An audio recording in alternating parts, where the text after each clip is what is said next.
ನಿಮಿಷ ಸರ್, ಇಷ್ಟೋ ತನಕ ಟೈಮ್ ತಗೊಂಡು ಇಲ್ಲ ಸರ್, ನಾಗರಾಜ್ ಯಾದವ್ ಅವರು ವಾಲ್ಮೀಕಿ ಹಗರಣದಲ್ಲಿ ಕೊಡ್ತಾ ಇರೋ ಎಕ್ಸ್ಪ್ಲನೇಷನ್ಸ್ ನೋಡಿದ್ರೆ ಟಿವಿ ನೋಡಕ್ ಕೂತ್ಕೊಂಡವರು ಪ್ಲಸ್ ನಾವು ಯಾರು ಬ್ಯಾಂಕಿನ ಮಟ್ಲೆ ಹತ್ತಿಲ್ಲ, ಬ್ಯಾಂಕಿಂಗ್ ವ್ಯವಹಾರ ಅಂದ್ರೆ ಏನು ಅಂತ ಇಲ್ಲ, ಗೊತ್ತೇ ಇಲ್ಲ ಯಾರು. ಒಳ್ಳೆ ಜನ, ನಿಮ್ಗೆ ವಿಚಾರಗಳು ಗೊತ್ತಿಲ್ಲ. ನಿಮಿಷ ನಾಗರಾಜ್, ಎನ್ಲೈಟನ್ ಮಾಡಬೇಕಾಗ್ತದೆ. ಕೊನೆ 5 ನಿಮಿಷ ಮಾತ್ರ ಇದೆ. ಆ ರೀತಿಯಲ್ಲಿದೆ. ಅದೇ ನೋಡಿ, ವಾಲ್ಮೀಕಿ ಹಗರಣದ ಸಂದರ್ಭದಲ್ಲಿ PMLA ಬಗ್ಗೆ ಈಗಾಗಲೇ ಇಡಿ ಚಾರ್ಜ್ ಶೀಟನ್ನು ಸಲ್ಲಿಸಿದೆ, ಮನಿ ಲಾಂಡ್ರಿಂಗ್ ಆಗಿದೆ ಅಂತಕ್ಕಂಥದ್ದು. SIT ಕೂಡ ತನ್ನ ಚಾರ್ಜ್ ಶೀಟನ್ನು ಸಲ್ಲಿಸಿದೆ. ನಮ್ಮ ದೇಶದಲ್ಲಿ ಇತ್ತೀಚೆಗೆ ಅಥವಾ ನಮ್ಮ ರಾಜ್ಯದಲ್ಲೂ ಎಷ್ಟು ಪೊಲಿಟಿಕಲಿ ಮೋಟಿವೇಟೆಡ್ ತನಿಖೆಗಳು ನಡೀತವೆ ಅನ್ನೋದನ್ನು 2 ಚಾರ್ಜ್ ಶೀಟ್ ನೋಡಿದಾಗ. ಹೌದು, ಒಂದೇ ಕೇಸು 2 ಚಾರ್ಜ್ ಶೀಟ್. ಒಂದೇ ಕೇಸು, ಆಲ್ ಟ್ರೈನ್ಡ್ ಆಫೀಸರ್ಸ್, ಒಂದು ಪೊಲಿಟಿಕಲ್ ಎಸ್ಟಾಬ್ಲಿಷ್ಮೆಂಟ್ನ ಅಧಿಕಾರಿಗಳು ಹೇಳ್ತಾರೆ ಮಂತ್ರಿಯ ಅದರಲ್ಲಿ ಯಾವುದೇ ರೀತಿಯ ಪಾತ್ರವೂ ಇಲ್ಲ, ಮಂತ್ರಿಗೆ ಏನು ಸಂಬಂಧನವೂ ಇಲ್ಲ. ಈಗ ನಾಗರಾಜ್ ಯಾದವ್ ಹೇಳ್ತಾರೆ ಒಂದು ಸಲ ಅಷ್ಟು ಹಣ ಬಂದ ಮೇಲೆ ಅದು ಮುಖ್ಯಮಂತ್ರಿಗಳಿಗೆ FDಗೆ ಸಂಬಂಧಪಟ್ಟದ್ದಲ್ಲ, ಅದು ಮಂತ್ರಿಗೆ ಗೊತ್ತಿರಬೇಕಾಗತ್ತೆ ಎಲ್ಲೆಲ್ಲಿ ಹಣ ಹೋಗುತ್ತೆ ಅಂತಕ್ಕಂಥ. ಮಂತ್ರಿ ಆರೋಪಿನೇ ಅಲ್ಲ. ಆದರೆ 87 ಕೋಟಿಯಷ್ಟು ಹಣ ಮಂತ್ರಿಗೆ ಗೊತ್ತಿರದೆ ವರ್ಗಾವಣೆ ಆಗ್ಬಿಡ್ತು, ಅದು ಅಧಿಕಾರಿಗಳೇ ನಡೆಸಿದ್ರು. ಹಾಗಿದ್ದಲ್ಲಿ ಈ ಪ್ರಶ್ನೆಗೂ ಉತ್ತರ ಕೊಡಬೇಕಲ್ವಾ. ಈ MD ಪದ್ಮನಾಭರನ್ನು ತಂದಿದ್ದ್ಯಾಕೆ, ಹೇಗೆ ತಂದರು? ಇದೇ ಪದ್ಮನಾಭರ ಮೇಲೆ 7 ಕೋಟಿ ಹಣ ಮತ್ತೊಂದು ನಿಗಮದಲ್ಲಿ ವರ್ಗಾವಣೆ ಮಾಡಿರ್ತಕ್ಕಂಥ ಪೆಂಡಿಂಗ್ ಎನ್ಕ್ವೈರಿ ಇದ್ದಾಗ, ಅವ್ರಿಗೆ ಯಾವುದೇ ರೀತಿಯ ಜಾಗ ತೋರಿಸದೇ ಇದ್ದಾಗ ಅವರನ್ನು ತರಾತುರಿಯಲ್ಲಿ ನಾಗೇಂದ್ರ ಯಾಕೆ ಕರ್ಕೊಂಡು ಬಂದರು? ಸರಿಯಪ್ಪ, ಮೋಡಸ್ ಆಪರೆಂಡಿ MD ಪದ್ಮನಾಭರದೇ ಇತ್ತು ಅಂತ ಅಂದ್ಕೋಣ. ಆದರೆ ಹಾಗಿದ್ರೆ ಮಂತ್ರಿ ಏನು ಮಾಡ್ತಾರೆ? ಈ ಪ್ರಶ್ನೆ ನ್ಯಾಚುರಲಿ ಬರುತ್ತೆ. ಹಾಗಾದರೆ ಮಂತ್ರಿಗಳು ಯಾಕೆ ಬೇಕ್ರಿ ಅಲ್ವಾ? ಅಧಿಕಾರಿಗಳು ನಡೆಸ್ಕೊಂಡು ನಿಮ್ಗೆ 87 ಕೋಟಿಯಷ್ಟು ಹಣ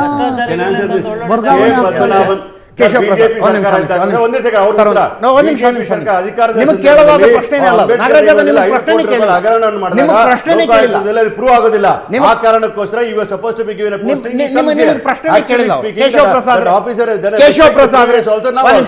ನಿಮಿಷ ಕ್ಯಾಬಿನೆಟ್ ಸಬ್ ಕಮಿಟಿಯನ್ನು ರಚಿಸಿರೋದು, ಆ ಸಬ್ ಕಮಿಟಿಗೆ ಕೊಡಲಾಗಿರುವ 21 ಹಗರಣಗಳ ಪಟ್ಟಿ ಸ್ಪಷ್ಟವಾಗಿ ಹೇಳುತ್ತೆ ಇದೊಂದು ರಾಜಕೀಯ ದ್ವೇಷ ಅಂತ. ಆದರೆ ರಾಜಕೀಯ ದ್ವೇಷ, ಇದು ರಾಜಕೀಯ ದ್ವೇಷದಿಂದ ಹಿಂಗೆ ಮಾಡ್ತಿದ್ದಾರೆ ಅಂತ ಎದೆ ತಟ್ಟಿಕೊಂಡು ವಿರೋಧಿಸುವ ನೈತಿಕತೆ ನಿಮಗೂ ಕೂಡ ಇಲ್ಲ. ಯಾಕಂದ್ರೆ ನೀವು ಕೂಡ ಅದೇ ರಾಜಕಾರಣ ಮಾಡ್ಕೊಂಡು ಬಂದಿದ್ದೀರಿ. ನೋಡಿ, ನಮ್ಮ ಕಾಲಾವಧಿನಲ್ಲಿ ನಡೆದಂಥ ಹಗರಣಗಳನ್ನು ಇವರು ಪೂರ್ಣ ಪ್ರಮಾಣದಲ್ಲಿ ಹೊರಗಡೆ ತರುವಂಥದ್ದಕ್ಕೆ ಅಧಿಕಾರ ಇದೆ ಅಂತ ನಾನು ಹೇಳ್ತೀನಿ. ಆದರೆ 1.5 ವರ್ಷದ ಕಾಲಾವಧಿಯನ್ನು ಬಿಟ್ಟು ಈಗ ಮುಡಾ ಹಗರಣದ ಬಿಸಿ ಜಾಸ್ತಿ ಆದಾಗ, ಹಾಗೇನೆ ಈ ST ನಿಗಮದ ಇಲ್ಲಿ ತನಕ ಯಾಕೆ ನಿಮಗೆ ಕೇಳ್ಕೊಂಡು ಮಾಡ್ಬೇಕಾ? 21 ಹಗರಣದ ಪಟ್ಟಿ ಇದೆ, ಕೇಶವ ಪ್ರಸಾದ್ ಅಥವಾ ಬಿಜೆಪಿಯ ನಾಯಕರೇ, ಇದನ್ನ ಯಾವಾಗ ತನಿಖೆ ಕೊಡೋಣ, ಇದನ್ನ ಯಾವಾಗ ತನಿಖೆ ಕೊಡೋಣ, ಯಾವಾಗ ಕ್ಯಾಬಿನೆಟ್ ಉಪಸಮಿತಿ ಮಾಡೋಣ, ನಿಮ್ ಜೊತೆ ಚರ್ಚೆ ಮಾಡಿ ಮಾಡ್ಬೇಕು. 1.5 ವರ್ಷದಲ್ಲಿ ಸುಮ್ಮನೆ ಕೂತಿದ್ರಲ್ಲ, ನೀವು ಯಾಕೆ ಸುಮ್ಮನೆ ಕೂತಿದ್ರಿ? ಹಾಗಾದ್ರೆ ನಿಮ್ಗೇನು ಗೊತ್ತೇ ಇರಲಿಲ್ವಾ?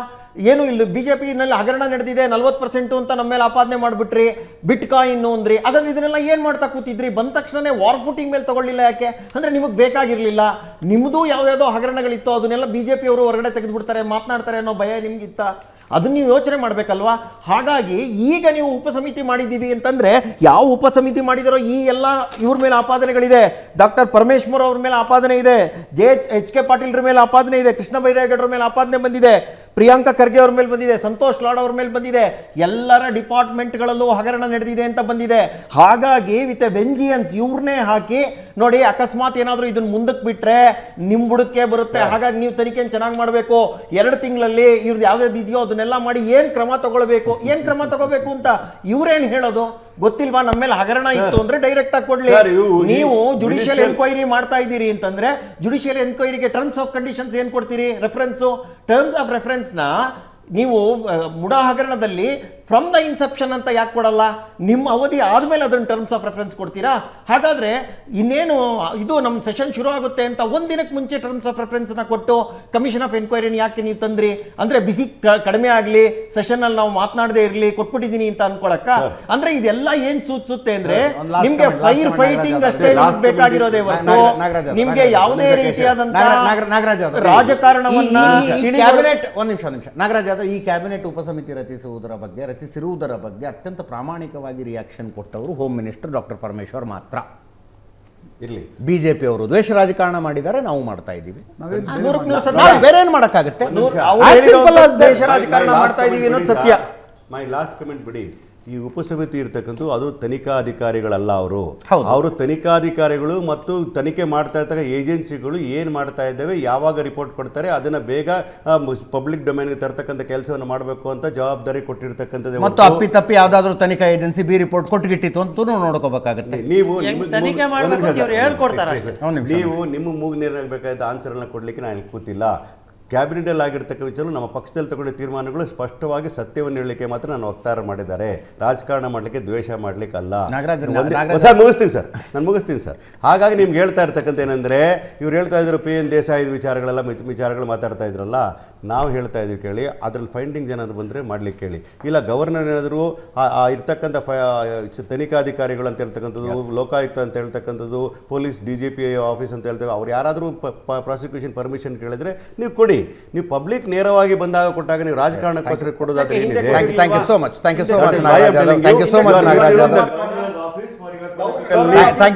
ನಾಗರಾಜ್ ಯಾದವ್.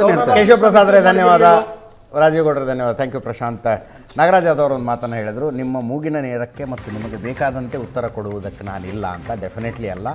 ನಾಗರಾಜ್ ಯಾದವ್ ತಮ್ಮ ಮೂಗಿನ ನೇರಕ್ಕೆ ತಮಗೆ ಬೇಕಾದಂತೆ ಉತ್ತರ ಕೊಟ್ಟರು ಕೂಡ ಕೋಲ್ಕೊಟ್ಟು ಹೊಡೆಸ್ಕೊಂಡಂಗಿರುತ್ತೆ. ಥ್ಯಾಂಕ್ ಯು ಸೋ ಮಚ್ ಎಲ್ರಿಗೂ. ಇದರೊಂದಿಗೆ ಇವತ್ತಿನ ಲೆಫ್ಟ್ ರೈಟ್ ಆ್ಯಂಡ್ ಸೆಂಟರ್ ಮುಗಿಸ್ತಾ ಇದ್ದೀನಿ.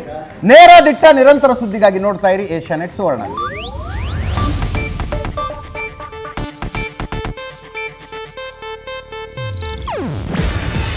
ಇದು ಏಷ್ಯಾನೆಟ್ ನ್ಯೂಸ್ ನೆಟ್ವರ್ಕ್ ಪ್ರಸ್ತುತಿ. ನೀವು ನೋಡ್ತಿದ್ದೀರಾ ಏಷ್ಯಾನೆಟ್ ಸುವರ್ಣ ನ್ಯೂಸ್.